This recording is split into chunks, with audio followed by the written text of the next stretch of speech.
Les quiero dar una cordial bienvenida a esta primera actividad de la Red China y América Latina Enfoques Multidisciplinarios Red CAEM, la webinar 2025, Año Nuevo de la Serpiente, Simbología en China y América Latina.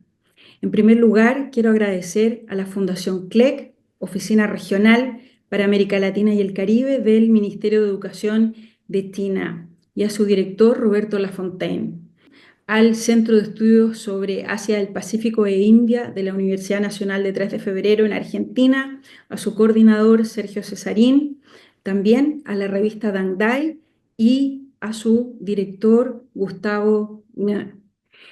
Es una alegría volver a encontrarnos, dar inicio a este 2025 con esta primera actividad. Recordar que este 2025 la red tiene un desafío que es impulsar el Diplomado Internacional en Relaciones de China y América Latina 2025. Van a participar 27 expertos de la red. Este diplomado es el primero en estar centrado 100% en las relaciones de China y América Latina y va a ser impartido por especialistas de América Latina, China, Europa, Estados Unidos, Australia, en 7 módulos. Los invito a ser parte. Será impartido online y comenzará el 1 de abril y terminará a fines de julio. Con este agradecimiento, agradecer también a los ponentes, a la audiencia que nos ha premiado en LinkedIn con 400 inscritos, a los que posteriormente enviaremos copia de este video. 2025, año de la serpiente de madera. Junto a nuestro deseo de que tengan un feliz año nuevo 2025, me gustaría dar la palabra a el director de la Fundación CLEC, el señor Roberto Lafontaine. Muy buenos días a todos. Muy buenos días y gracias, Pamela. Como es una tradición de hace varios años que estamos junto a la Red CAEM participando en estos seminarios del inicio del Año Nuevo Chino. Así como bien decía Pamela, lo que queremos es acercar la cultura china a América Latina y el Caribe. Distintos aspectos de la cultura china. Hoy día verán ustedes distintos aspectos del Año Nuevo chino y especialmente del Año Nuevo de la Serpiente de Madera. La Fundación CLEC, que significa Centro Regional para América Latina y el Caribe del Center for Language Education y Cooperation del Ministerio de Educación de China, tiene como objetivo enseñar el idioma chino, difundir la difusión del idioma y la cultura china en América Latina y el Caribe. Así lo estamos haciendo y también durante el año los invitamos a participar de todos los webinars, seminarios, capacitaciones para profesores locales y profesores chinos, concursos, etcétera, dentro de nuestra región. Así que bienvenidos a este seminario, disfrútenlo con especialistas de primer nivel y muchas gracias, Pamela, por trabajar en conjunto una vez más. Muchísimas gracias, Roberto. Para nosotros es un honor tener este puente de cooperación y, por supuesto, también tener presente en esta oportunidad a instituciones tan importantes, especialistas que provienen de esas instituciones, como el Colegio de México, que es nuestra institución rectora en América Latina, los pioneros en el estudio de China en la región. Es un privilegio, por supuesto, tener a la doctora Marisela Connelly. También es un privilegio tener a Chiao Chi-Song de la Fundación CLEC. Ella nos ha acompañado junto también a la profesora Marisela varios años. Es un agrado tenerla, un agrado tener a Gustavo Nye de la revista Dangdai, que nos ha acompañado también en varios eventos de la red, y saludar también por primera vez a Menqi Yuan, que nos acompaña en esta webinar que da comienzo a las actividades de nuestro año. Esta webinar se divide en 4 partes. Primero vamos a tener 3 ponencias y al final comentarios finales. Vamos a tener, perdón, 4 ponencias y al final comentarios finales. La serpiente. En esta oportunidad, en esta webinar, vamos a hacer un ejercicio un poco distinto a años anteriores. También vamos a analizar la simbología no solamente de la serpiente en China, sino que también en las antiguas civilizaciones de América Latina, y esta tarea va a estar a cargo de la profesora Marisela Connelly. En la apertura tenemos la siguiente presentación: Año Nuevo Chino, Significado Social y Ritos Familiares, por Xiaoxi Song. Ella es coordinadora cultural de la Fundación CLEC, Oficina Regional para América Latina y el Caribe del Ministerio de Educación de China. Es ingeniera comercial de la Universidad de Santiago de Chile, gestora cultural de la Pontificia Universidad Católica de Chile y traductora e intérprete chino-castellano. Fue presentadora de noticias de CCC TV Español en Beijing. Durante los últimos años ha trabajado en proyectos culturales, turísticos y de medios de comunicación entre China, América Latina, Asia Central y Oceanía. Ha ejercido como traductora en el ámbito literario, periodístico, académico y turístico, incluyendo reportajes, programas de viajes, cuentos, películas y series de televisión. Fue intérprete del Premio Nobel de Literatura Mo Yan en su visita a Chile y tradujo el Manual de Prevención y Control de COVID al castellano. Xiaoqi, muy bienvenida. Muchas gracias a todos y bueno, sin más, en honor al tiempo, vamos a comenzar la presentación. Estoy muy contenta de participar en este webinar como todos los años y abrir la sesión de hoy. Muchas gracias. En nombre de la Fundación CLEC, les deseo un feliz año nuevo a todos. 新年好，蛇年吉祥。Y sin más, vamos a empezar. Como decía Pamela, mi título de hoy tiene que ver con este significado social, ¿no? Con la familia, con todo este simbolismo del Año Nuevo Chino. Y mi presentación más que nada está vinculada con una mirada desde el punto de vista cultural familiar propia, mía, de mis vivencias en China, además de mencionar algunas celebraciones tradicionales que enriquecen a la vida familiar, al valor familiar que siempre tenemos los chinos, y sobre todo también compartir algunas tendencias y anécdotas. Y bueno, todos ustedes saben, el Año Nuevo Chino simboliza un nuevo comienzo, una nueva etapa, ¿no? O sea, siempre marca nuevas etapas. Cada año es una nueva época para los chinos y tiene que ver con mucho con los ritos, con las tradiciones. Significa también una fortaleza o fortalecer la unión familiar, el encuentro o reencuentro familiar. Y también esto tiene que ver un poco en los últimos años, una modernización, ¿no? Ustedes saben que a finales de los años 70 del siglo pasado, China empezó a experimentar una reforma y apertura económica. Entonces, a partir de la década de los 80, hubo una mezcla de lo tradicional, lo moderno.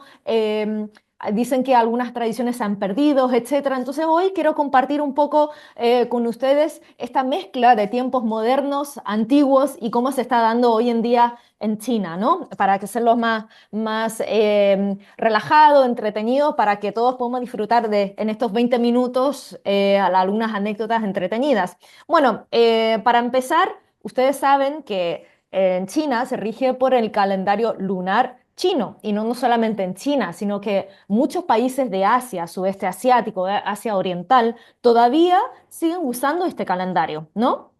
Entonces, el pasado 29 de enero fue el día 1 del Año Nuevo Chino, por lo tanto, el 28 fue la víspera, ¿no? Entonces, eso para los chinos, el 29 es el 1 de enero lunar y el 28 de enero occidental fue la víspera, la noche buena, la noche vieja, etc.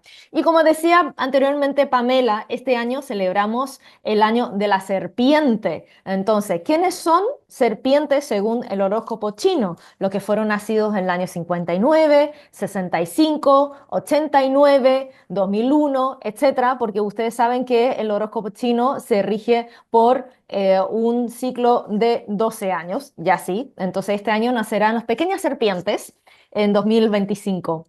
Y bueno, hay muchos mitos. Ustedes saben que China es un país muy grande, tiene mitos y supersticiones tanto en el norte como en el sur.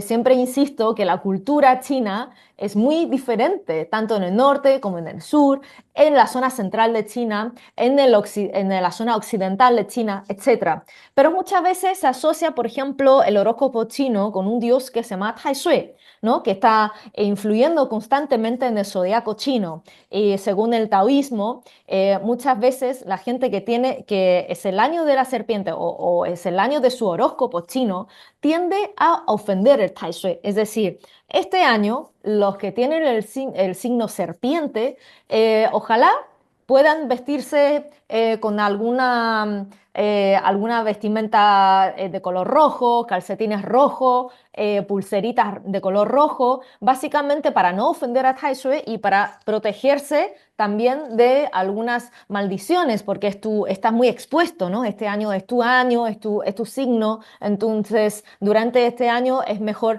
no ostentar riqueza, no hacer grandes inversiones. Bueno, en fin, hay un montón de consejos que se les da a la gente que tiene su signo en el año. Y yo me acuerdo que cuando chica, cuando yo soy de signo, mi signo es cabra. Entonces, cuando chica siempre me regalaban a los 12 años, a los 24 años, me regalan siempre de color rojo, buena suerte, perdón, la mala suerte. Entonces, en ese sentido es muy importante el color rojo. Y también en chino les quiero decir que en chino se dice Kuo Nian, ¿no? El celebrar el año nuevo. Nian antiguamente significaba un animal que aterrorizaba a los chinos, ¿no? Nian era un animal salvaje, mítico. Entonces, Nien no significaba antiguamente año, de celebrar el año. Nien era un animal que había que tenerle mucho respeto. Entonces, el hecho de que los chinos le tenían respeto o más que nada miedo incluso a este animal que se llama Nien, tiraban muchos petardos, fuegos artificiales para ahuyentar este animal y para atraer más alegría y protegerse, ¿no? Entonces, ese es el mito antiguo de Kuo-Nian, de celebrar el Año Nuevo Chino, pasar el Año Nuevo Chino. O Kuo-Nian también significa pasar, ¿no? Kuo significa que vamos a pasar esta frontera o esta barrera que nos imponía este animal tan terrorífico, monstruoso, etcétera. Entonces, en fin, hay muchos mitos en ese sentido y también los colores, yo creo que mucha gente la conoce, ¿no? Entonces, a nivel mundial, yo creo que hay muchas colonias chinas en diferentes lugares del mundo que decoran sus hogares, incluso a las colonias chinas, los salones, restaurantes, siempre tienen el color rojo que atrae la buena suerte, energía positiva, el color dorado que atrae mucha la riqueza, ¿no? La prosperidad, porque antiguamente los chinos le tenían mucho miedo a la pobreza. Entonces, el color dorado también simbolizaba el oro, la riqueza, etcétera. Entonces, siempre ha sido un ambiente festivo muy, muy, muy atractivo y atrae mucha gente, además de las danzas de leones y dragones, etcétera. Entonces, ustedes se pueden dar cuenta que siempre es un ambiente muy colorido, que uno siempre se mueve entre el color dorado y rojo. Entonces, en ese sentido, la cena de la Nochevieja es sumamente importante, sobre todo también, aparte de la comida, la decoración, de la vestimenta. Uno siempre tiene que ir vestido de color rojo, dorado, colores alegres, etcétera. Es el momento de, digamos, mimar a los adultos mayores y a su vez los adultos mayores también nos daban sobre rojo, que adentro iba dinero para darnos más riqueza y obviamente es una festividad muy importante. Ahora, mucha gente piensa que el Año Nuevo chino empieza ahora, pero no. Los preparativos del Año Nuevo chino empieza el mes anterior, es decir, en diciembre lunar, que en chino se dice La Yue, ¿no? El La Yue lunar, que un mes antes ya empiezan a preparar muchas cosas. Hay muchas costumbres antiguas, sobre todo en el campo. Por ejemplo, el día 8 de diciembre se tomaba un caldo de sopa dulce que iba con cereales, arroz dulce, frijoles rojos, para endulzar un poco el invierno, ¿no? Uno tiene ganas de que se vaya el invierno. Esta sopa dulce se consumía calentita, al lado de la estufa, etcétera. Luego, súper importante este rito, en los días 23, 24 de diciembre lunar, los chinos empiezan a limpiar la casa. Es una limpieza profunda, un aseo profundo. Empieza a cambiar la decoración, empieza a rendir también culto a los dioses. Posteriormente empiezan a hacer las compras. Se compraba antiguamente en el campo, por ejemplo, muchos pescados, petardos, carne, incluso regalos, etcétera. Acuérdense que el pescado significa abundancia. Entonces, muy importante en la cena familiar tener un pescado al vapor, frito, etcétera. También se colocaba este símbolo que significa Fu, pero al revés, significa la llegada de Fu, que significa fortuna, buena suerte, porque poner al revés, la acción al revés significa, en chino significa Tao. Entonces, Fu Tao significa la llegada de la fortuna, la llegada de la buena suerte, y mucha gente empieza a retornar también a su pueblo natal, ¿no? Entonces, todo esto sigue, insisto, es un tema de un ritual de recibir un nuevo comienzo, ¿no? Entonces, este ritual de nuevo comienzo implica una limpieza muy profunda, así que es muy común que un mes antes del Año Nuevo Chino la gente empieza a limpiar la casa.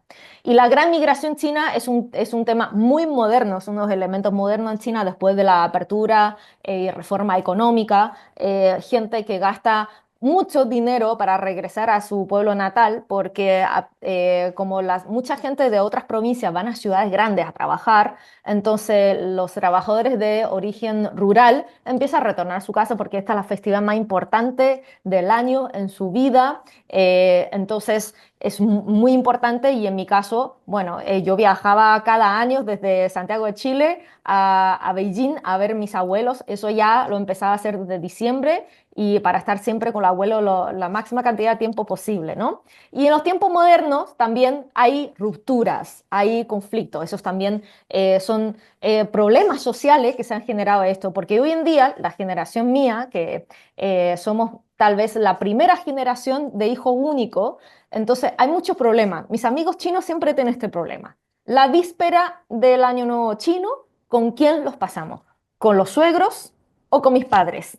Y tenemos uno o dos hijos. Hay una pelea, pero que empieza un mes antes. No, no, no, porque el año pasado lo pasamos con tus padres, entonces este año con los míos.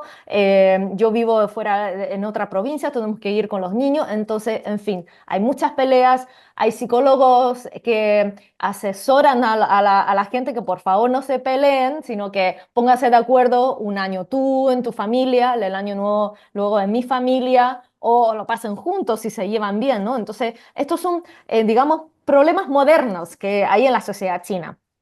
Pero todo se enfoca en esta importante cena familiar o el Nian Ye Fan, ¿no? En la víspera del Año Nuevo Chino, en esta cena, antiguamente es una cena muy importante, hoy en día sigue siendo muy importante, pero no todos lo celebran dentro de casa, ¿no? Entonces es una, simboliza cena, reunión familiar, hay platos muy simbólicos tanto en el sur de China como en el norte, y hay comidas muy populares como pasteles de arroz, los jiaozi, etcétera. Por ejemplo, estos jiaozi en el norte se come mucho jiaozi. En el norte también China se come mucha pasta, ¿no? Entonces muchos tallarines. Entonces los jiaozi en el norte son muy simbólicos. Siempre tiene que haber un plato de jiaozi, y sobre todo los jiaozi, la masa, el relleno se hacen en familia. Entonces eso se empieza a preparar por lo menos a las 2 de la tarde. Entonces todo eso es un momento de compartir, porque un jiaozi uno se lo puede comer en 5 segundos, pero el preparativo, es el arte de compartir con la familia, ¿no? Entonces eso empieza mucho antes. También se come mucho pescado, que le había comentado anteriormente. Un pastel de arroz glutinoso es muy dulce y que significa, también es muy popular en Corea, ¿ya? Y en mi caso, por ejemplo, mi abuelo días antes, ya con la caligrafía china, empezaba a hacer el menú, escribía el menú, los platos fríos, los platos calientes. Entonces mis tíos y mi tía empiezan a comprar. Entonces ese menú que escribía mi abuelo en caligrafía china, para mí es un recuerdo que me marcó mucho la infancia, y lo pegaba en la cocina. Entonces todos sabemos que esa va a ser el menú de la cena familiar. Entonces También mucha gente de mi generación, les quiero compartir que tenemos muchos recuerdos de la infancia, ¿no? Hay muchas decoraciones muy nostálgicas, recordamos mucho los fuegos artificiales que hoy en día ahora son reemplazados por los drones, por un tema ecológico y sobre todo la generación anterior de mis abuelos, ellos tenían muchos hijos. En esa época tenían 5 hijos, era muy común que en mi generación tenemos muchos tíos, 8 tíos, 6 tíos. Entonces, eso era un recuerdo muy marcado también en los años 80. A lo mejor todavía en China no había tanta abundancia, pero sí se notaba ya la mejora económica. Siempre teníamos ropa nueva en el Año Nuevo Chino. Les quiero compartir, esta es mi prima, este es mi abuelo, esta es mi prima cuando éramos chicas, esa es mi abuela. Y entonces siempre teníamos estas fotos familiares. Cuando celebrábamos el Año Nuevo Chino en los 80 y luego el día siguiente había que visitar otros abuelos, entonces siempre recibíamos sobre rojo con dinero. Ya el sobre rojo con dinero significa ya sui qian, no solamente pao, ya sui significa acumular años. Es decir, los abuelos cuando te dan esos sobre rojo con dinero, no solamente para darte fortuna, sino para desearte que tenga una larga vida. Entonces es un deseo muy bonito, independientemente del dinero que te ponía en el sobre. Y también hay una costumbre después de cenar de jugar mahjong, ¿no? Entonces muchos lo conocen como el dominó chino. Yo creo que lo habrán visto también en las películas que se juegan mucho mahjong, que juegan con dinero, pero en realidad es un juego de mucha concentración, etcétera, etcétera, para que la gente vea qué cartas se ha soltado, qué cartas quedan, cuánto voy a apostar, etcétera. Entonces es un juego muy entretenido. Los que están estudiando chino, igual, si les interesa, les invito a que prueben a jugar al mahjong. También ha empezado la moda de karaoke en los años 80. En las familias se compraba estos equipos y se cantaban muchas canciones pop de Taiwán, de Hong Kong, etcétera. Y obviamente los petardos seguían existiendo en esa época para espantar la mala suerte, pero fueron ya disminuyendo poco a poco ya con un tema ambiental, también porque provocaban muchos accidentes, ¿no? Y la cosa más importante que yo creo que todos tenemos este recuerdo, que es la gala del Año Nuevo Chino. Bueno, está en YouTube de este año, ya está en el 2025. Es una gala de espectáculo artístico, invitaban a artistas nacionales, internacionales, de Taiwán, en Hong Kong, etcétera. O sea, es un reencuentro, es una reunión de muchos artistas y hubo muchos diálogos cómicos o sketches que todavía las frases famosas que le hicieron famosas a ellos sigue circulando entre los chinos. Entonces, eran una fiesta muy entretenida, toda la familia mientras cenaban se unían en delante de un televisor, porque en esa época también la familia solamente tenía un solo televisor, entonces era una entretención imprescindible, digamos, ¿no? Pero hay una diferencia cultural muy importante, que siempre insisto en mis presentaciones, el sentido de humor, en las comidas, etcétera. Por ejemplo, aquí decimos que en el norte comíamos cosas muy dulces, comíamos pasta, y en el sur come otro tipo, se come mucho arroz, por ejemplo, se come el arroz, la sopa de arroz glutinoso, por ejemplo, el relleno es dulce en el norte y en el sur es salado. O en el norte teníamos calefacción, en el sur no tienen calefacción, entonces es una época que hace mucho frío y en la gala del Año Nuevo Chino el humor siempre está centrado en el humor del norte. Yo eso lo sé porque mi abuelo era de Guangzhou, entonces era del sur, le costaba entender ese sentido de humor de la gente del norte, ¿no? Entonces hay una diferencia cultural enorme y sobre todo creo que estamos marcados también somos una generación marcado por el pop de los 80, de los 90 que están surgiendo recién en la parte continental de China, entonces muchos artistas de Hong Kong y Taiwán eran invitados a la parte continental de China, a esta gran gala, y luego teníamos muchos discos de estos artistas, pero los últimos años ya están invitando gente muy internacional, como por ejemplo el artista de Gangnam Style, invitan también gente de Canadá, como por ejemplo, bueno, esta es una cantante muy importante de pop china que se llama Faye Wong.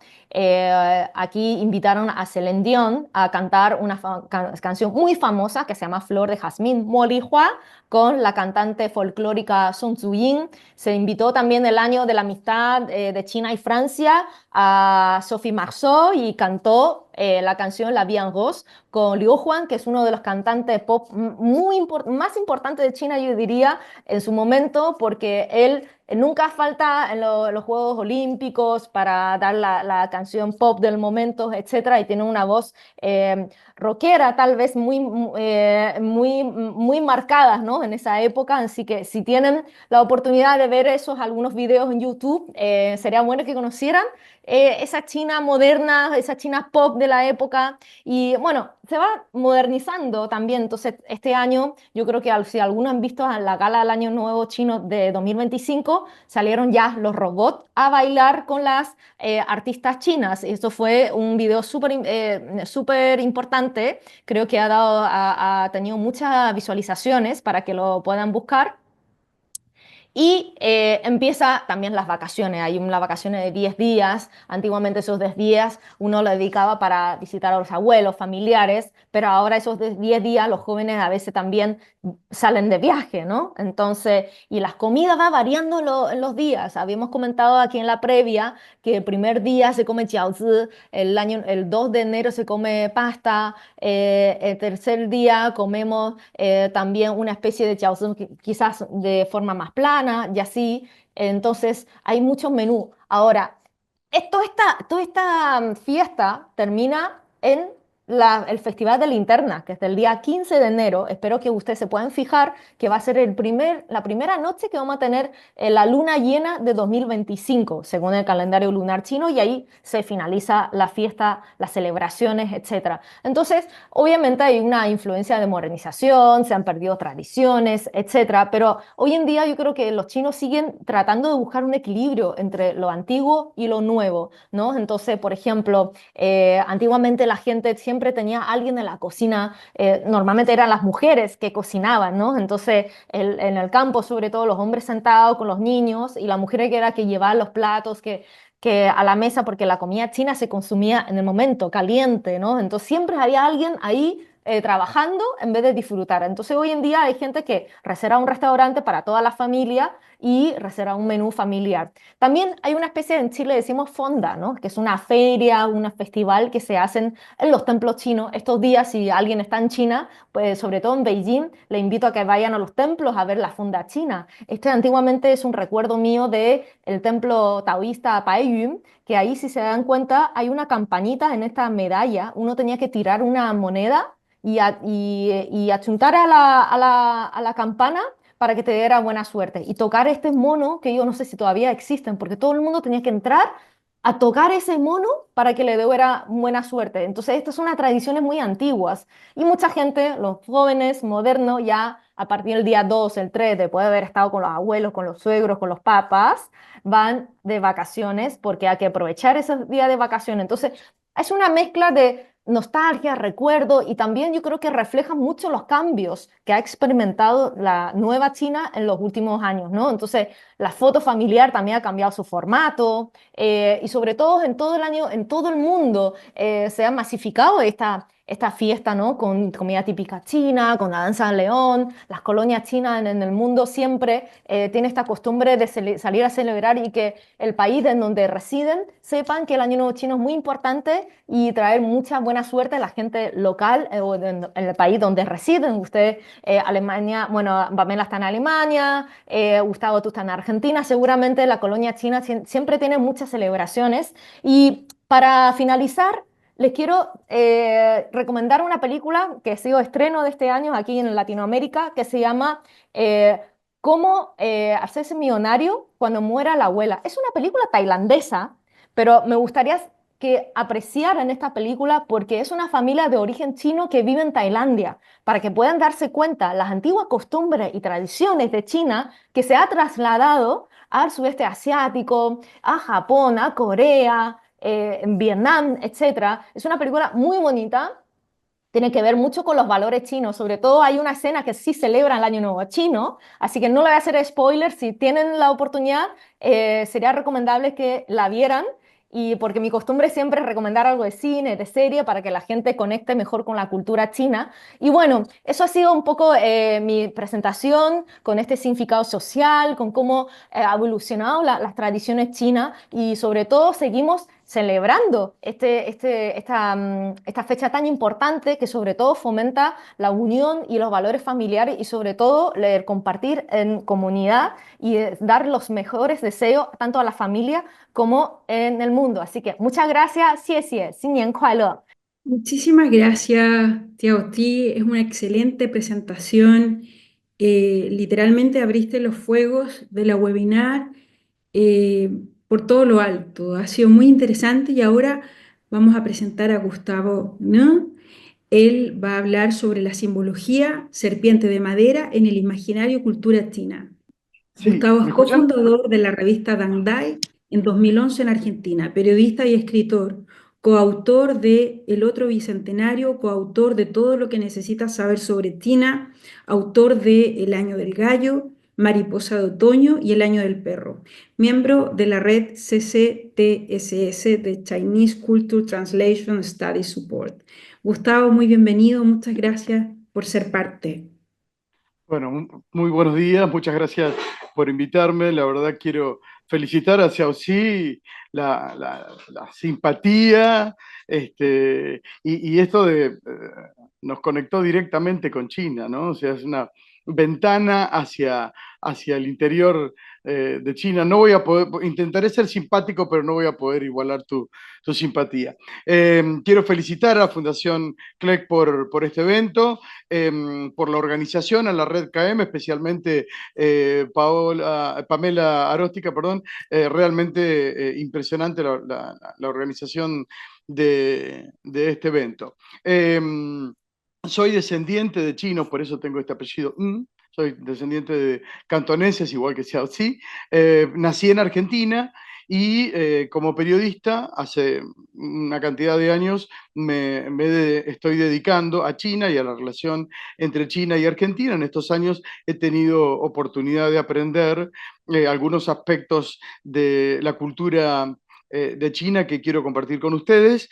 Me interesa mucho el tema del zodíaco, la astrología china, que tiene muchas capas. Por un lado, tiene una capa muy superficial, solamente pintoresca, decorativa, supersticiosa, pero no significa que sea solo eso.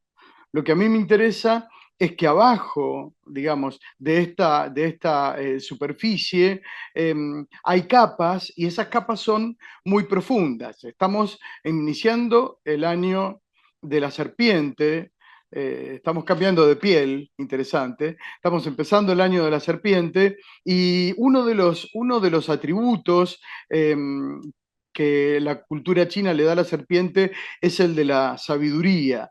Bueno, la sabiduría es uno de los atributos que el resto del mundo le otorga a China, le reconoce a China, ¿no? La cultura china hay una gran sabiduría. Parte de esta sabiduría ha sido la de no dejar atrás, la de saber conservar, no abandonar los logros que han hecho los ancestros de los chinos actuales. Todos los ancestros, todos, desde el padre hasta el ancestro más primitivo, son los que han creado la cultura china y los chinos la viven, diría, la vivimos en mi parte china, de esta manera. Toda la contemplación que han hecho los chinos de miles de generaciones de la naturaleza humana, eh, todo lo que han hecho los artistas, todo lo que han hecho, digamos, todos los que han fabricado la cultura china, digamos, todo eso, la cultura china tiene la sabiduría de no abandonarlo y lo condensa en muchos campos y lo condensa en la mitología. Entonces, el zodíaco chino es parte de la mitología, de una historia mitológica de China, además de ser algo que puede ser considerado una mera superstición, ¿no es cierto? Ustedes saben, toda mitología está embarazada de una manera de ver el mundo. Entonces, ver cómo los chinos conciben a sus 12 tótems, a sus 12 animales que rigen cada uno un año, es una manera de conocer a China. Puede ser una manera, insisto, vana, superficial, o puede ser una manera muy profunda. La serpiente como símbolo, a partir de la contemplación de la naturaleza, maravillosa contemplación de la naturaleza que hacen los chinos, está presente en innúmera cantidad de leyendas, de productos artísticos, en la literatura. O sea, es un animal que ha tenido mucha presencia. Actualmente la minoría Tucha, que está en las provincias de básicamente Sichuan, Guizhou y Hunan. Para ellos la serpiente sigue siendo el tótem, sigue siendo el animal que les es emblemático. Hay un pueblo que se llama Changyu, en la provincia de Fujian, digamos que se reconoce en parte de la cultura Mingyue. Mingyue está ahí en Fujian y también está también en Taiwán. Estos días hacen mucho honor a la serpiente, inclusive desfilan con serpientes enrolladas en el cuello y van por la calle. O sea que todavía esto tiene presencia. El horóscopo tiene presencia en China. ¿Cuál es la actualidad? Por supuesto, no está reconocido como un conocimiento científico, ¿no? El gobierno no lo reconoce como conocimiento científico, pero sí lo reconoce como tradición. Lo reconoce como, digamos, un producto de la larga cultura china, ¿no es cierto? Eh, la cantidad de serpientes que han aparecido en la historia es muy grande, hay muchos símbolos.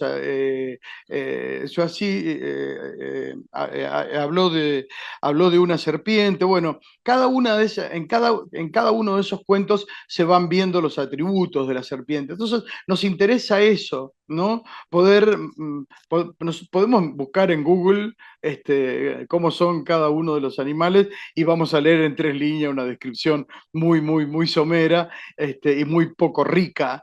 En cambio, si nos metemos en las antiguas leyendas, en los antiguos relatos, escritos o orales, entonces ahí la descripción es mucho más rica. Entonces, ha habido una gran cantidad, como digo, de serpientes, pero si tuviéramos que tomar dos leyendas, dos serpientes míticas, más importantes, más relevantes, que han sido más recurridas, deberíamos hablar de Nua.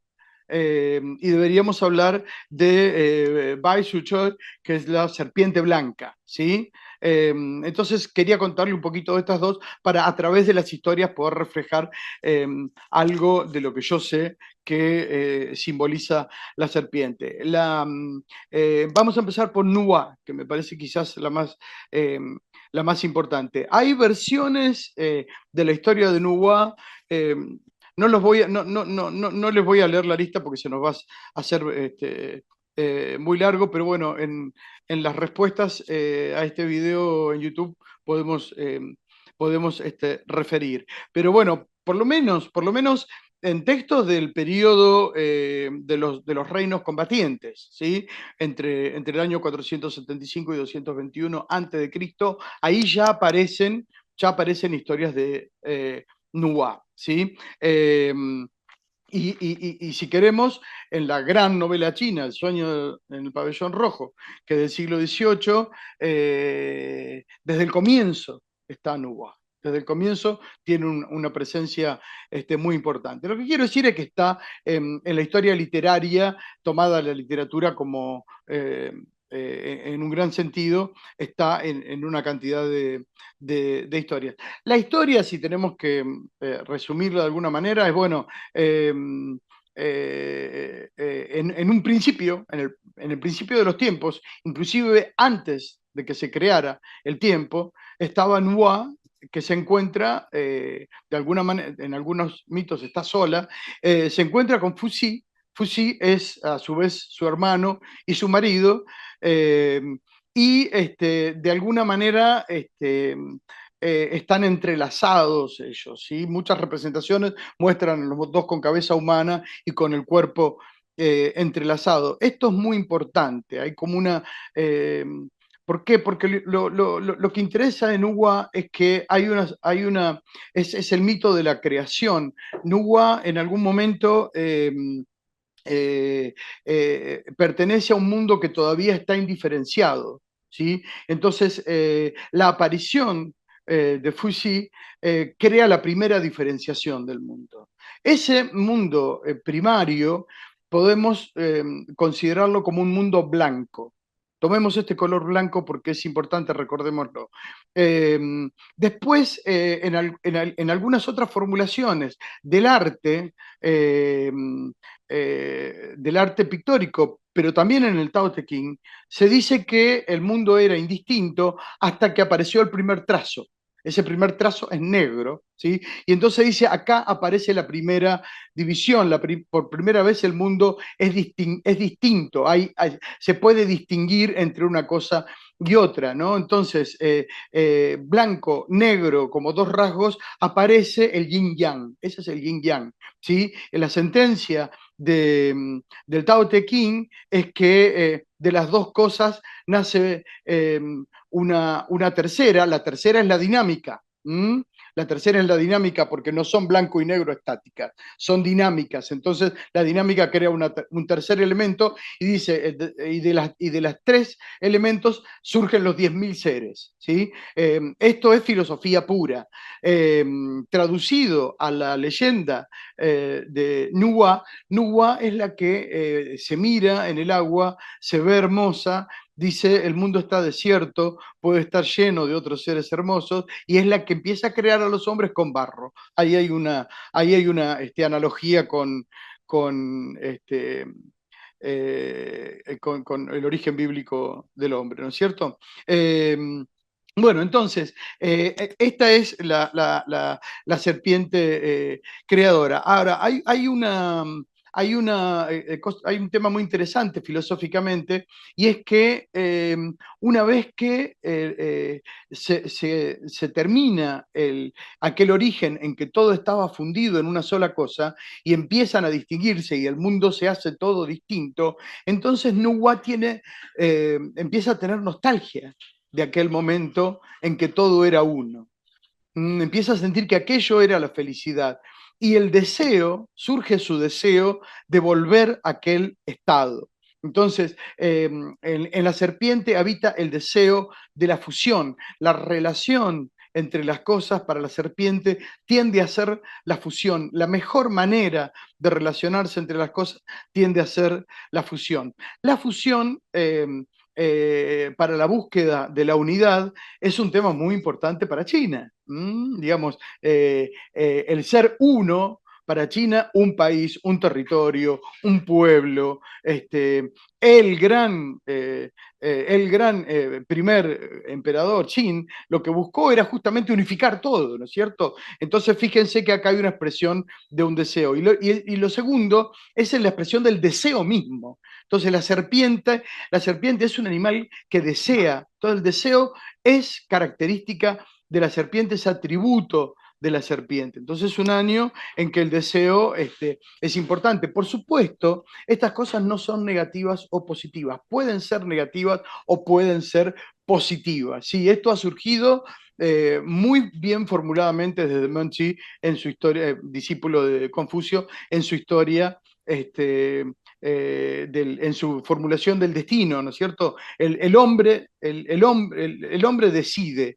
¿Sí? Hay un camino marcado, el hombre decide si ese camino va a ser bueno o va a ser malo. Entonces el deseo puede traer la desventura, en tanto sea, en el caso de la serpiente, el deseo de devoración, ¿sí? de unidad, o también puede traer la prosperidad si el deseo de estar juntos significa la comunidad, ¿sí? La unión, el trabajar juntos y sobre todo trabajar juntos en armonía. Acá hay otro atributo de la serpiente. La serpiente, la fusión que concibe la serpiente, la fusión que desea la serpiente, es una fusión hermosa. Los elementos tienen que estar en armonía entre sí. ¿sí? Entonces, el tema de la belleza es un atributo muy, muy importante de la serpiente. También, como decía, otro Perdón. atributo importante es Sí. que como existía antes del tiempo, entonces la sabiduría de la serpiente tiene que ver con que la serpiente fue aprendiendo todo lo que fueron, desde el comienzo, todo lo que fueron creando los hombres, ¿sí? Entonces, bueno, sabe todo por esto, pero también sabe de antes. Entonces, conoce, pero antes que conocer, intuye. Conoce el lenguaje humano mejor que nadie, pero no depende solamente del lenguaje humano para la comunicación. Conoce la moral, pero no depende solamente de la moral para su acción. Puede tener sus propias reglas, ¿no es cierto? Bueno, entonces estos son Gustavo, algunos perdón, atributos que... perdón. Queda un Sí. minuto para ir cerrando. Ah, bueno, el otro mito que decía es el de la serpiente blanca, que ha dado lugar a una cantidad de espectáculos. En este momento se siguen haciendo películas con gran éxito y todo, porque la historia es una historia muy atractiva, es la historia de una serpiente, es blanca. Blanca es signo funeral en China. La historia es que la serpiente aparece en el Festival de Qingming, en el Día de los Muertos, eh, enamora a un hombre, se transforma en mujer, perdón, enamora a un hombre, un monje budista descubre que es una serpiente, el monje la combate, le da al marido una pócima para que le dé a la serpiente y a la mujer y vuelva a su estado de serpiente, la mujer por amor lo toma, cuando se transforma en serpiente, el marido se muere de un susto. Bueno, hay toda una historia. Después la serpiente, como lo ama mucho, consigue una pócima para resucitarlo. La cuestión es que de lo que se está hablando es del gran poder. Y acá lo decías vos, Pamela, al principio, está el tema esto es universal. La mitología china enlaza con la mitología universal de la serpiente, que es la dadora de vida porque es la que puede producir la muerte, ¿no es cierto? Entonces es un año en el que el poder es muy importante y este poder es muy concentrado, es el veneno. Es la cuestión de ir a lo importante. Es un año para los chinos en que todo lo que no es importante puede ser decorativo, puede ser hermoso, pero hay mucha conciencia de que no es importante. Muchas gracias. Muchísimas gracias a ti, Gustavo. Vamos a tener posteriormente un video sobre esta actividad que va a estar disponible en las plataformas de la Fundación CLEC y en el canal de YouTube de la Red China y América Latina Enfoques Multidisciplinarios. Y ahí también ustedes pueden interactuar, enviar preguntas y nosotros se las podemos enviar a los ponentes. Muchísimas gracias, Gustavo. Excelente presentación. Ahora me gustaría, luego de esta introducción por parte de Xiao Qi, de este acento en la simbología de la serpiente por parte de Gustavo, me gustaría entrar a un tema que es muy medular porque tiene que ver un poco con este análisis comparado entre la significancia de la serpiente en China y en América Latina. La presentación es Relaciones y vinculaciones interculturales, centralidad de la serpiente en los mitos y leyendas de China y América Latina, por parte de la doctora Marisela Connelly. Ella es profesora e investigadora en el Centro de Estudios de Asia y África, CAA, del Colegio de México, Colmex, y además los quiero invitar a leer una columna de opinión, que es la última que tenemos, que fue escrita por la profesora Connelly y está disponible en el portal de RedKM y tiene que ver con el tema que ella va a tratar. Ella es investigadora y profesora en el área china del Colegio de México desde 1985. Es especialista en política exterior, relaciones internacionales e historia moderna y contemporánea de China. Ha impartido cursos y diplomados en la Universidad de las Américas Puebla, en la Universidad Nacional Autónoma de México, en la Universidad Anáhuac del Sur, entre otras. Ha realizado múltiples estancias de investigación en China, Hong Kong y Taiwán. Ha sido miembro del Consejo Académico del Colegio de México, de la Junta de Profesores del CAA, coordinadora académica del CAA entre 1988 y 92. Es miembro del Consejo Editorial del Anuario Asia-Pacífico. Es PhD en Chinese History de la Universidad de Columbia en Estados Unidos. Es maestra en estudios de Asia y África con especialidad en China en el Centro de Estudios de Asia y África del Colegio de México y licenciada en Historia de la Universidad Nacional Autónoma de México. Marisela, muchísimas gracias por ser parte de la webinar. Le doy la palabra.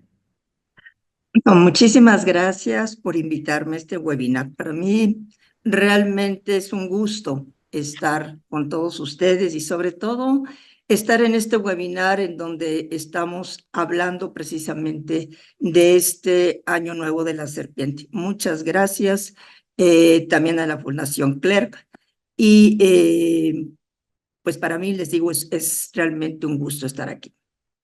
Y sí, yo voy a hablar precisamente sobre esta vinculación que nosotros encontramos entre los pueblos de América, los pueblos antiguos de América y China, porque aunque parezca extraño, hay elementos que nos permiten ver precisamente cómo en las leyendas, en los mitos que hay acerca de la serpiente, encontramos algunas coincidencias.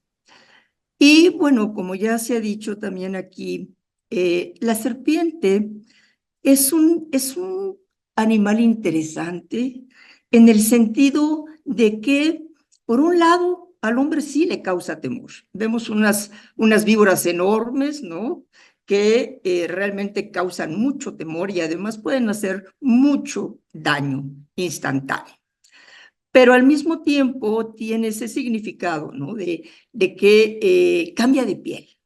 Y ese cambio de piel significa esa transformación, ¿no? Ese renacimiento que vemos en ellas.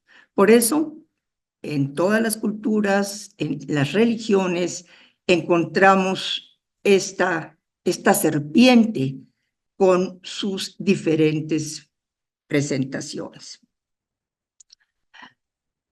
Yo me voy a referir al caso específico de China y al caso de algunos pueblos de la América Latina. Esa serpiente que para China pues, es una deidad creadora que simboliza varios elementos, ¿no? Que a veces esos elementos pues son contradictorios. Y sí, esos mitos, esas leyendas que se han tejido alrededor de la serpiente, esa leyenda precisamente de Fuxi Niwa, que se les atribuye esa creación de la humanidad, ¿no? Hay diferentes explicaciones, ¿no? De cómo se da toda esta creación, pero finalmente lo que nos está mostrando es la centralidad de la serpiente en todo esto. Ustedes pueden ver precisamente en esta imagen que yo puse aquí de Niwa y Fuxi. En esta imagen que muestra precisamente cómo tienen un cuerpo de serpiente. Y ahí se aprecia también cómo en la parte superior está el sol y la luna está en la parte inferior y se ve algo que podría ser la Osa Mayor y otras constelaciones que están a su alrededor. Vemos cómo Niwa representa el cielo con una brújula redonda. Ustedes, bueno, a ver si la pueden apreciar. Y Fuxi simboliza la tierra con una regla cuadrada. Lo masculino como el yang a la izquierda y lo femenino como el yin a la derecha. el sol como el yang en la parte superior y la luna como el yin en la parte inferior. Y esta leyenda, bueno, aparece en diferentes formas, ¿no? En las historias que efectivamente vienen desde dinastías muy antiguas, como la dinastía Zhou, ¿no? De 1046 a 256 antes de Cristo. También nosotros vemos, ¿no? Cómo esta simbología va a permear en diferentes periodos de la historia china. En los tiempos de la dinastía Tang,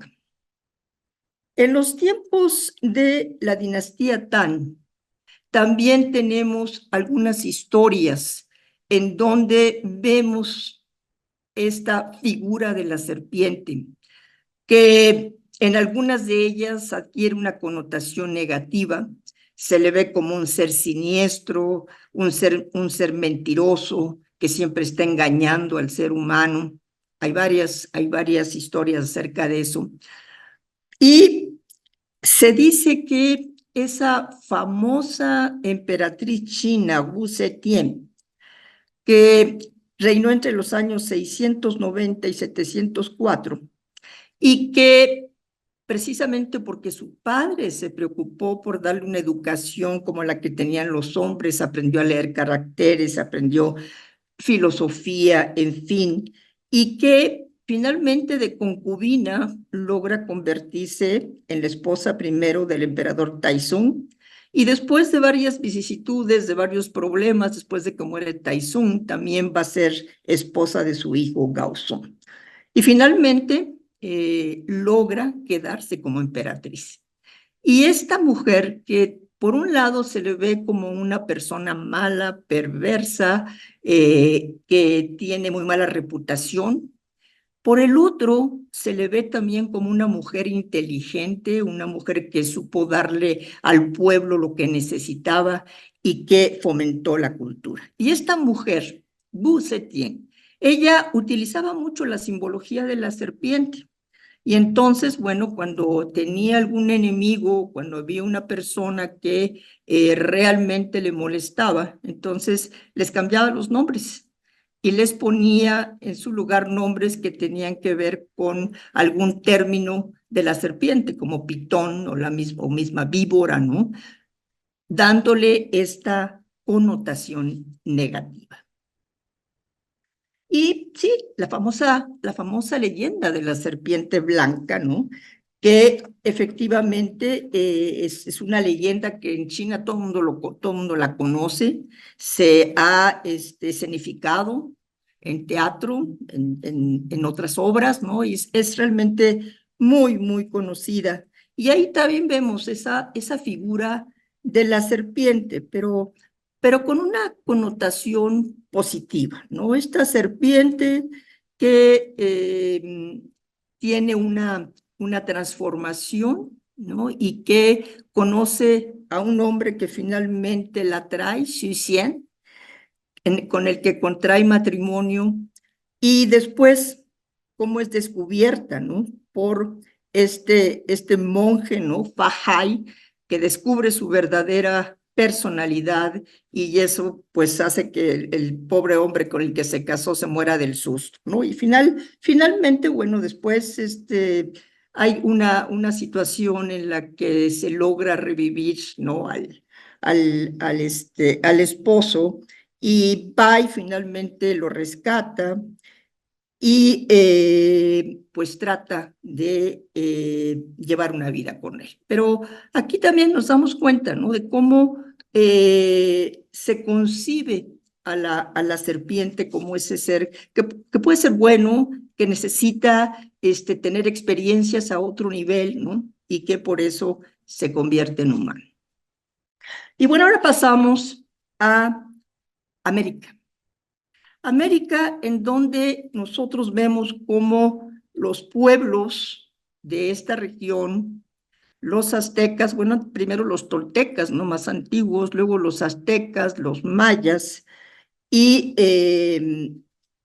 en América del Sur, los incas, pues ellos también van a tener un culto a la serpiente.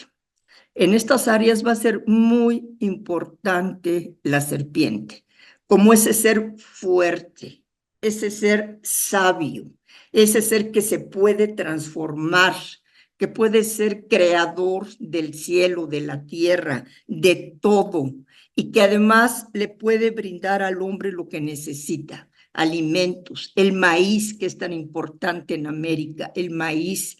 En México el pulque también se le atribuye a este dios de la serpiente.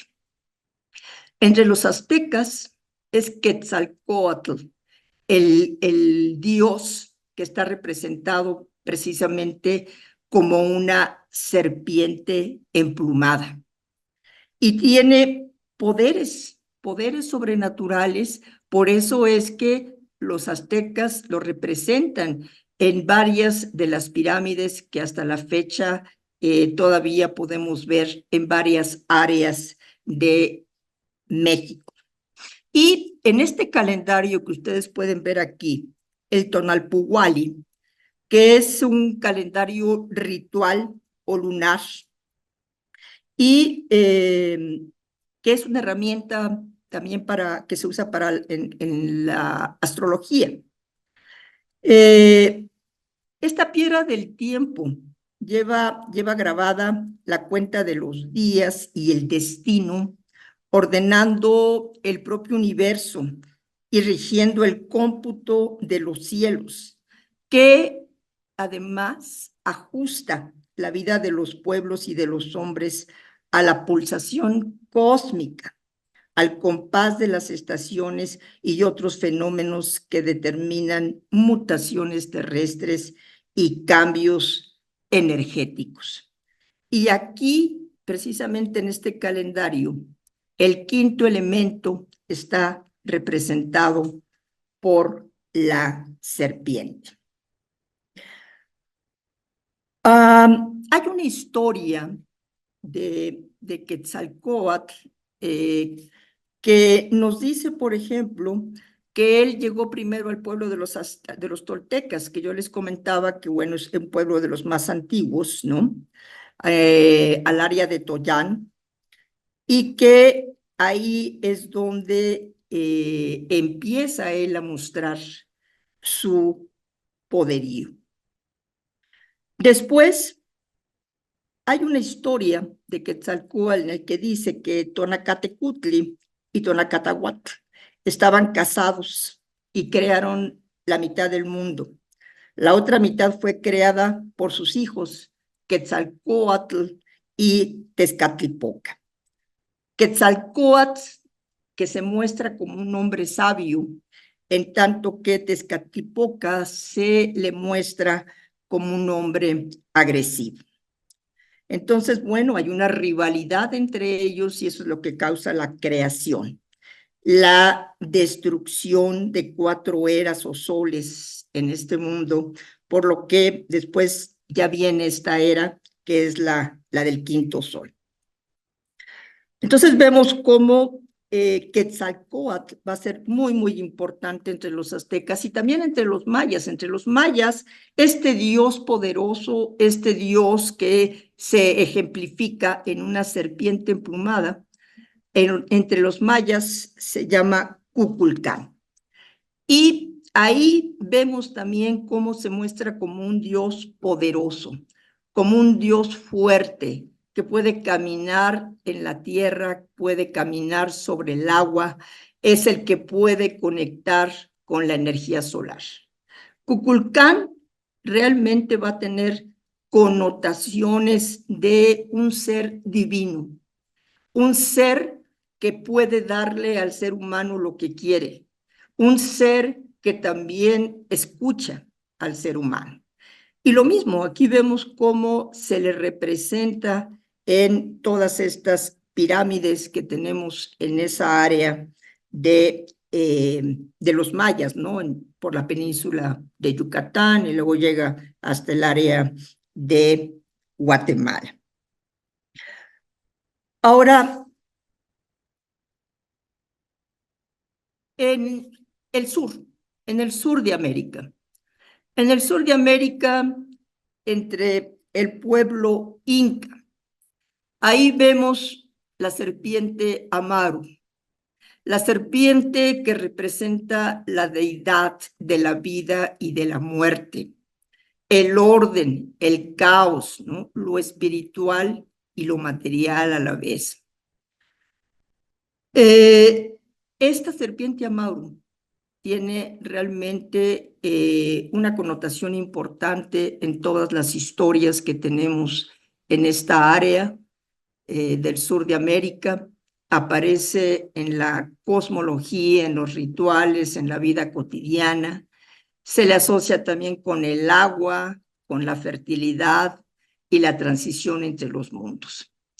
Y a veces también se le representaba como una serpiente de dos cabezas, ustedes lo pueden ver aquí, que se decía que habitaba en aguas profundas y podía causar tempestades, por ejemplo, ¿no? Terremotos también.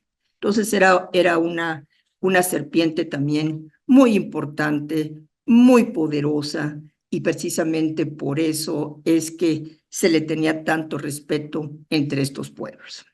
Ahora, también en todos los pueblos de Mesoamérica y en los pueblos de Sudamérica, estamos viendo cómo hay ciertas características cuando se habla de la serpiente que muchas veces se relacionan también, ¿no? Con ese poder de la serpiente, esa transformación que también puede tener la serpiente y cómo en un momento dado le puede proporcionar al ser humano lo que necesita. Entonces vemos cómo no importa la distancia, no importa en el lugar donde estén los seres humanos, pero siempre hay algo en ellos que los vincula, que los relaciona. Y por eso vemos cómo China y América en aquellos tiempos antiguos, pues tienen grandes similitudes en cuanto a cómo ven la figura de la serpiente, a cómo ellos están tratando, ¿no?, de darle un significado a esa serpiente. Y por eso mismo, pues son las serpientes veneradas, son temidas, ¿no? Y además, pues están rodeadas de estos cultos, ¿no?, que hay en cada uno de estos pueblos. Y bueno, con esto termino. Muchas gracias.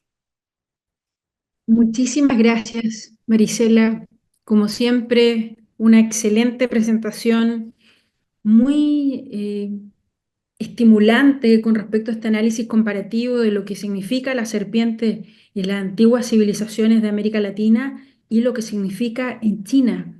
Hay denominadores en común, ha sido muy, muy excelente, de altísimo nivel. Y me gustaría también saludar a toda la audiencia que está online conectada, que nos envían sus aplausos, corazones, saludos para todos los ponentes, felicitaciones también.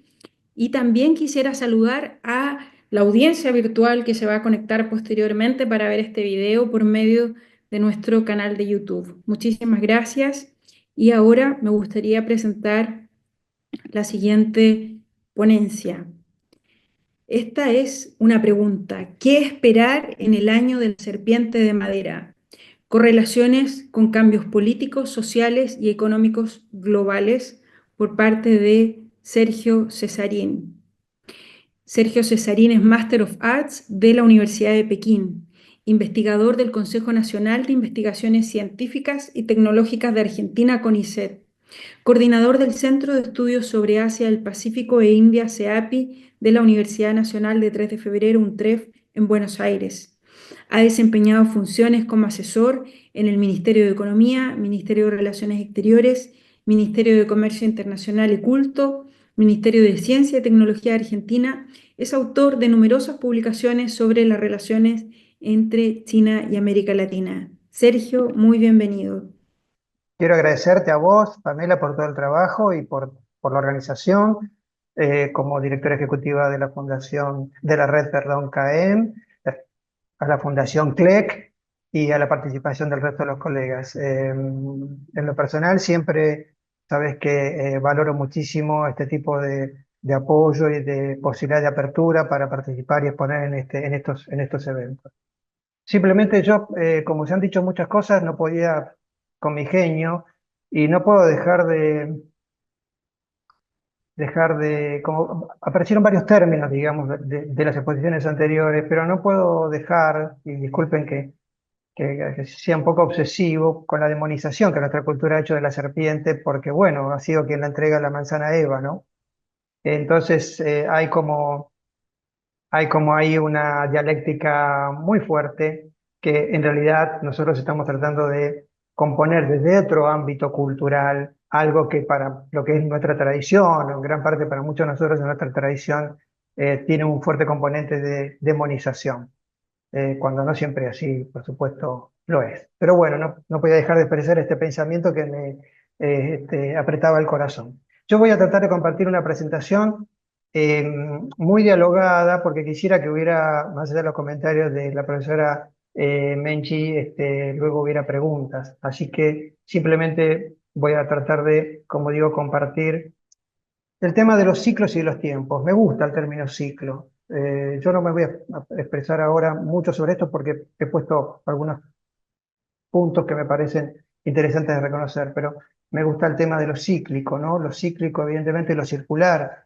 Lo que hemos hablado, lo que los colegas han hablado es de circularidad, de temporalidad, de repitencia, de recurrencia, ¿eh? El ciclo y el tiempo. Aquí puede parecer en algunos casos dicotómica esta diferencia, lo vamos a ver ahora en dos ejemplos muy breves porque prefiero ir a lo nuclear de mi presentación. Pero bueno, el tema de los ciclos, los tiempos y qué sentido y significado le damos a estas evoluciones o variaciones. ¿Qué espera el año de la serpiente? Yo aquí voy a dar dos notas, no las voy a adelantar para no spoilearlas, pero ¿qué pasó en otros años de la serpiente de madera? Vamos a ver algunos hechos puntuales que me parecen relevantes. Y algunas reflexiones finales que son estas preguntas, ¿no? Abiertas totalmente al entendimiento. Hablamos del taoísmo, siempre aparece, como digo, la idea de la circularidad. Circularidad, complementariedad, flujo, un flujo interno que se modera y se modela a sí mismo, a pesar de que haya mutaciones, diferencias y cambios. Es un flujo que evidentemente, como es parte de la realidad o como es parte de nuestras representaciones, es dinámico, interactúa, hay una mutua interdependencia, no hay desgajamientos absolutos, como a veces también en nuestras conceptualizaciones occidentales hacemos. Eh, Hay holismo, ¿m? Hay sincronía, que es un principio que evidentemente para las culturas asiáticas y la China en particular es de alta valía, más antes que el de causa y efecto, tal vez, que responde más a nuestros patrones de entendimiento occidentales. Pero bueno, este flujo y los ciclos y el flujo, los cambios, las transformaciones, las mutaciones, las variaciones, tienen, obviamente, en el marco de lo que es la cultura tradicional china, en las tradiciones como el taoísmo, como ya fue dicho, una expresión realmente muy, muy determinante y simbólicamente, altísimamente representativa a través de el yin y el yang. También en nuestra cultura hay elementos interesantes para ver, y ahora esto se va a explicar mejor con el próximo slide, pero aquí también en la Grecia clásica hay elementos interesantes entre esta evolución o esta tensión entre lo mismo y lo diferente, ¿no? Lo mismo aquí es un párrafo, digamos, del diálogo, de uno de los diálogos o de las palabras de Platón, digamos, ¿no? Una cita de Platón, pero es interesante porque en esta expresión ustedes podrán ver abajo que dice, el círculo de lo mismo fue dispuesto a girar hacia la derecha y el de lo diferente hacia la izquierda, con lo mismo manteniendo la unidad y lo diferente causando la diversidad. Aparentemente son términos contradictorios. Uno gira a la derecha En la cosmología china giramos hacia la derecha, o sea, si ustedes ven la secuencia de variación de los animales, eso gira en el sentido de las agujas del reloj. Si lo vemos desde el lado occidental, para la astrología o la cosmología a nivel general, gira en términos contrarios. Aquí parece haber una absoluta dicotomía, una ruptura, pero siempre está presente la representación simbólica, la circularidad. Como incluso, si uno quisiera ir como un poquito más atrás de esto, ¿no? Yo voy a usar un concepto que es totalmente debatible y discutible, ¿no? Como en esta circularidad hay como cierto aprisionamiento, ¿m? Hay como cierto determinismo. O sea, la evolución, sea por los años, por la medición del tiempo, por la cronología, en términos de los animales a los que pertenecemos cada uno en esta fauna china tan hermosa, o lo que nos corresponde desde el punto de vista occidental, hay, como digo siempre, una circularidad, repito, voy a usar un concepto fuerte, totalmente discutible, que aprisiona. ¿Mm? Pero eso no quiere decir que entre ambas visiones no exista diálogo, ni mucho menos, sino que existen, me parece, conexiones que, repito, como no soy experto y tampoco quiero pecar de sabiondo, yo voy a profundizar. Simplemente quería señalar esta característica. Aparentemente lo chino, pero lo chino, o esta cosmovisión china, ¿es realmente lo mismo? ¿Es siempre lo mismo? O sea, lo mismo, de acuerdo a Platón, ¿no? Si gira hacia la derecha, ¿es siempre lo mismo? ¿Hay invariabilidad? Para nada. Y en el caso occidental, lo mismo. ¿Es solo lo diferente o es también lo repetitivo, lo secuencial, lo que se puede descubrir a través de o por patrones? Los ciclos, por eso el ciclo, el retorno, la circularidad, los ciclos como expresión de flujos de una misma energía, en constante diálogo, en mezcla, en interacción creativa. La interacción creativa aparece o tal vez en lo fáctico o en lo real se traduce a través de, bueno, notas de innovación científica, creatividad, eh, desarrollos culturales locales o universales, realmente notable, ¿no? Esta mirada integradora, el tema aparece también la cuestión de la mirada integradora, que es esta mirada holística que las culturas asiáticas y la China, por supuesto en particular, nos ofrecen, como mencioné con antelación, pero no están tampoco, y a pesar de que de alguna manera para la tradición griega el dios del tiempo, tal vez el más representativo puede ser Aión, y qué casualidad, fíjense ustedes que la representación del dios es rodeado de una serpiente, ¿no? Eh, yo no digo que haya una conexión de sentido entre esta visión, digamos, desde la cultura china y necesariamente de la representación de la deidad griega, pero sí hay, evidentemente, como dije antes, más allá de la dicotomía, me parece que hay profundas interacciones y significados y significantes que se pueden compatibilizar. Eh, entonces, bueno, los ciclos también, entendidos como pliegues del tiempo, aquello que se empequeñece, agranda, interioriza, expande, a un ritmo específico, puede ser un ritmo constante, variado, y con un orden intrínseco, un orden más o menos caótico, y de mayor o menor profundidad. Es decir, los ciclos, si uno conceptualiza o hace una abstracción, ciclos, yo lo vinculo con, bueno, el tiempo, un tiempo cronológico, con flujos, como mencionábamos, ascenso, caída, alternancia, periodicidad, en términos de recurrencia, cronología, como decía antes, alteraciones más o menos agudas, con la frecuencia con que esos ciclos se repiten. Uno podría decir que, bueno, para nuestra cosmovisión china, cada 12 años volvemos a estar dentro de un ciclo, cada uno de nosotros, de acuerdo, repito, al animal que nos representa en el zodíaco. Repitencia, ¿con qué frecuencia? Y esa repitencia puede llevarnos a determinar o definir patrones, patrones que, repito, permitan prever, entender o mejor generar representaciones e ideas que hacen a esas variaciones. Yo creo en este sentido entonces que desde lugares diferentes tanto la perspectiva china como la perspectiva occidental, que además durante estos años, y eso lo dijo Marisela perfectamente, y creo que lo entiende perfectamente, lo entendemos todo perfectamente, están dialogando muy profundamente desde hace muchos años. Bueno, eso me parece que puede haber,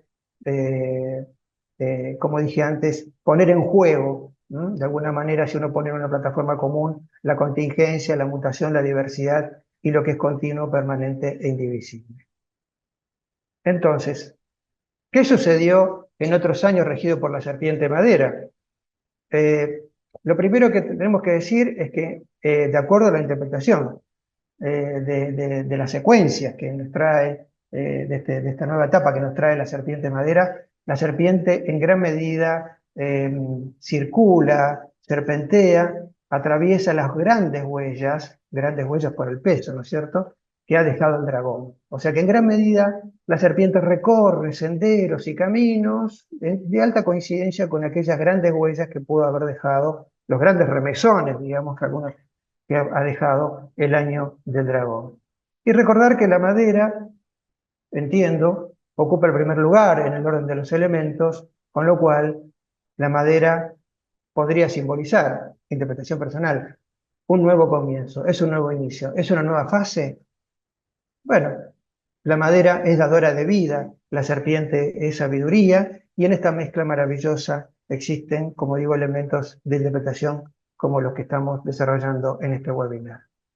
Para darles ejemplos, ¿qué pasó en otros años de la serpiente de madera? Bueno, acontecimientos de ruptura importantes y hechos, por supuesto, auspiciosos. Ha habido, yo no voy a leer cada uno de estos, pero fíjense aquellos acontecimientos. Acá ha habido, entre comillas, cambios de piel muy fuertes, ¿no? La caída del imperio chino a través de la derrota por el imperio del Japón, la entronización prácticamente del Japón imperial, Meiji, ¿no es cierto? Eh, la derrota, por supuesto, de la Rusia zarista, ese dragón que fue dejando esa huella previa, madura, y en 1905 el Japón derrota definitivamente al imperio zarista. Una nueva configuración regional de poder con un Japón imperial emergente surge. Ese es un hecho realmente de fractura muy, muy importante.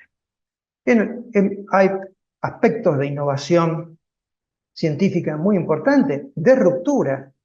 Einstein y sus artículos del Annus Mirabilis, que ya van planteando evidentemente sus desarrollos analíticos sobre lo que va a ser la teoría de la relatividad restringida que en 1915 va a aparecer. Pero bueno, ahí, a ver, Einstein no se levantó en 1905 y escribió. Evidentemente eran parte de sus estudios, de sus desarrollos, y su maduración llevó a esa publicación. Hay rebeliones obreras a principios del siglo XX que maduran de procesos de final del siglo XIX y que tienen que ver con reivindicaciones laborales. Fallece Julio Verne, un hecho también traumático desde el punto de vista para todos aquellos fascinados con las aventuras de Verne. En China, un hecho también interesante, la emperatriz Cixi, la dama Dowager, decreta la abolición de los exámenes imperiales. Es un hecho importantísimo porque de alguna manera parte a la mitad, o si no de todo, quiebra la tradición, una de las tradiciones centrales confucianas. Un hecho importante también para China, y yo quise poner obviamente un poco el acento en los impactos en China. En 1905 Sun Yat-sen y otros líderes fundan en Japón la Tunmenhui, que fue la sociedad secreta que fue el germen de lo que fue luego el movimiento revolucionario que llevó a la fundación de la República el 1 de enero de 1912. Aquí hay un hecho también de ruptura, de fractura y de, evidentemente, maduración de un hecho que finalmente llevó a un movimiento, a un cambio revolucionario, porque eso lo fue, en el caso de China. En Rusia, fíjense, varias revoluciones importantes. En Rusia, la revolución de 1905, también, con los reclamos al zar Nicolás II, y que derivó posteriormente en la Revolución Rusa, regida o liderada por Lenin en 1917. Digo, hay acontecimientos. Estos, obviamente, imagínense que es un resumen muy, muy selectivo, arbitrario, pero yo quería mostrar cómo de alguna manera había acontecimientos y hechos a nivel internacional durante los años regidos por la serpiente de madera habían dado lugar a esto que Gustavo dijo y que hemos escuchado, que es el tema del cambio de piel. En algunos casos de la dermis y en otros casos de una piel mucho más profunda, ya que, bueno, evidentemente los cambios revolucionarios dieron lugar a procesos políticos que después devinieron en nuevos actores, en el empoderamiento de nuevos actores y ciclos históricos globales, políticos y económicos diferentes. Lo hace la serpiente, conectar intuición, flexibilidad, prudencia y sabiduría, puede ayudarnos mucho en este año a mejorarnos a nosotros como personas seguramente. Gracias. Muchísimas gracias, Sergio. Una excelente presentación que, por supuesto, sigue muy matizando las distintas dimensiones que tiene el análisis sobre este Año Nuevo Chino. Me gustaría brevemente saludar a quienes están conectados y nos están mandando sus saludos. Saludos para ustedes, felicitaciones desde Argentina, México, Uruguay, Chile, Colombia, Cuba, Paraguay. Saludar a todos quienes están conectados desde distintos países de América Latina. Agradecer también que siguen regularmente las publicaciones de la red. Tenemos más de 4.500 seguidores en LinkedIn y invitarlos a seguir este video próximamente. Esperamos tenerlo la próxima semana en línea en nuestro pequeño canal de YouTube. Ahora me gustaría saludar a Menqi Yuan. Ella va a hacer los comentarios finales de la webinar. Menqi Yuan es PhD en Ciencias Políticas de la Universidad Tsinghua en China, mayor en Relaciones Internacionales. Desde agosto de 2023 se desempeña como profesora asistente en el Instituto de Estudios Internacionales y de Área de la Universidad Tsinghua en China. Ha sido profesora visitante en la University of California, en la Universidad de Buenos Aires y la Wuhan University. Es autora de diversos trabajos publicados en revistas y journals sobre tópicos políticos, sociales y económicos latinoamericanos, como por ejemplo migraciones, características de los gobiernos de izquierda en América Latina y relaciones sino-latinoamericanas. Sus actuales investigaciones tratan sobre el populismo en América Latina y el Caribe y particularmente sus expresiones políticas en países como Argentina. Actualmente ella se encuentra en Buenos Aires, en el Centro de Estudios de Asia del Pacífico e India, CEAPI, en la UNTREF. Quiero saludar a Menqi Yuan y darle una cordial bienvenida.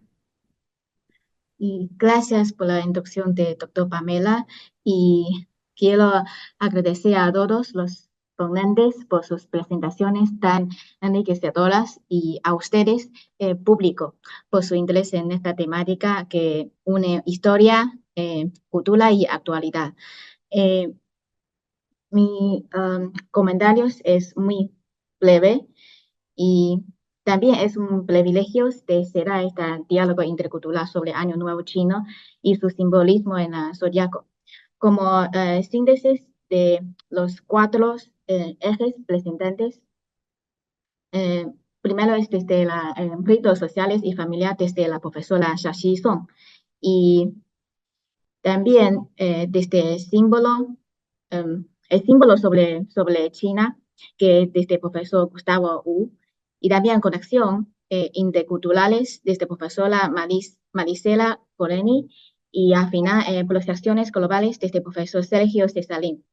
De todas perspectivas sobre el código cultural de Servientes, nos da muy buenos conocimientos sobre cómo sería este año y también cómo es el símbolo de Servientes. Desde mis perspectivas, quiero resumir un poquito sobre los temas principales. El primero es que el Año Nuevo Chino hemos visto como es mucho más que una celebración de momento de unión familiar y de renovación, de reflexión sobre el ciclo de la vida. Y el segundo, en la mitología y en el imaginario chino, la serpiente está vinculada con la sabiduría, la intuición y la transformación. No es un símbolo negativo, sino más bien una representación de la astucia y la estrategia y las capacidades de regeneración. Y el tercero, vínculos interculturales. Es muy interesante cómo muestra desde el profesor Marisela, que es la poder de capacidad de transformación de Salviente ante la cultura china y ante la cultura México.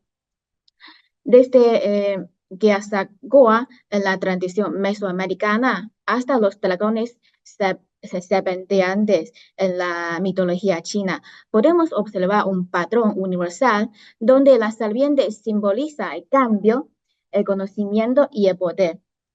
Entonces, es algo que es muy interesante para nosotros a conocer o después hacer un estudio de comparación. Y el 4, este año no solo inscribe una tradición milenaria, sino que también resuena con los desafíos y oportunidades del presente, como muestra la historia desde distintos años que desde el profesor Cesarlin, lo que podría indicar un periodo de reajustar en la política global, la economía y las relaciones internacionales. Hemos visto que la historia nos muestra que los años de la serpiente han coincidido con cambios importantes. Entonces, ¿qué podemos esperar este año? Quiero añadir un poquito más que presentación del profesor Sergio Cesarlin, la adaptabilidad, porque estamos viviendo un momento que siempre suelen tener cambios. Entonces, toma de decisiones inteligentes y quizás un replanteamiento de estructura política o económica. Y acá en la derecha de PowerPoint, este extraño recipiente en reposa de vida, desde las aves en la parte de delante y también en las alas, hasta los humanos, se ve acá, envuelta en serpientes, en las tapas de las alas. Acá también, esa es una recipientes reposar de vida. Usamos en rituales. Entonces, en ese momento, el serpiente también es muy importante como base para una copa así. Y después, para el pueblo chino, quiero compartir con ustedes 3 dimensiones claves conforman la esencia de año de la serpiente. Porque cada de zodiaco no solo una referencia astronómica, sino un reflejo de valores y expectativas profundamente arraigadas en la sociedad. Primero, la serpiente. Para nosotros es un arquetipo cultural trascendente. En la cultura china, la serpiente no es un símbolo reptil, sino un símbolo de transformación. Según el I Ching, el libro de las mutaciones, su capacidad de mudar la vida representa renacimiento y acumulación de sabiduría. Por ello, en las zonas rurales se dice una serpiente en la granejo significa augurar una cosecha dorada. En realidad, las serpientes en los graneros controlan las plagas como ratones o ratas que pueden devorar los granos almacenados y dañan los cultivos. Entonces, por lo tanto, si hay serpientes en el granero, es una señal que están desempeñando un papel ecológico beneficios a proteger la cosecha. Y también decimos año de serpiente de matela, porque la matela no es un elemento pasivo, como antes presenta el profesor Sergio Cesarlin. Su ecuación cultural es flexible, es serpiente, plus crecimiento, que es de matela, significa resiliencia. Entonces, en este año, podemos decir, es un año de resiliencias para todos. Y en el segundo lugar,